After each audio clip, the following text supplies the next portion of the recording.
Gustavo Ribeiro is a Brazilian journalist and founder of the Brazilian Report. He's joining us now live from Sao Paulo. Thanks for joining us. Why did it take Bolsonaro this long to act, and how much of this has been in response to domestic considerations versus international pressure? Thanks for having me.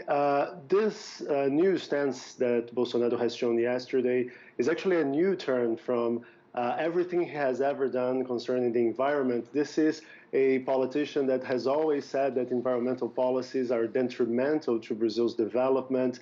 And he said that if he were to win the election last year, not a single square foot of land will be given to indigenous reserves. And he has actually done everything in his power to discredit environmental agencies. So this new U-turn is actually, in my opinion, entirely credited to the international outcry, because agricultural producers in Brazil, which are one of the pillars of Jair Bolsonaro's support base, are actually worried that there may be calls for boycotts of Brazilian agricultural products. And so they want to detach themselves from this image that they are actually the cause for the Amazon destruction.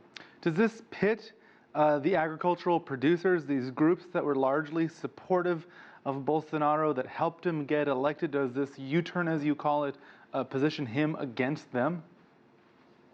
Well, if he continued to try to discredit environmental data and try to actually, for instance, this week when talking about the fires we've just seen, he said without any shred of evidence that they may have been caused by international NGOs. So that started to unsettle agricultural producers in Brazil. It's important to mention, though, that deforestation has not started with Jair Bolsonaro. Actually, Brazil has a history of Amazon destruction. However, over the past decade or so, between 2004 and 2014, Brazil managed to dramatically lower the increase of deforestation.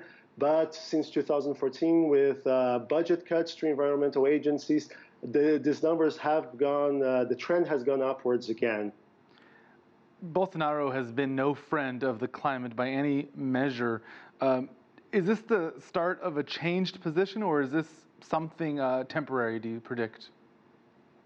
I think we have to wait and see, because I wouldn't buy it face value. I think the government is trying to have a photo op to show the world that, no, this is not a government that will tolerate Amazon destruction. However, Bolsonaro's track record does not allow us to just believe without actually seeing what will the results of these operations be.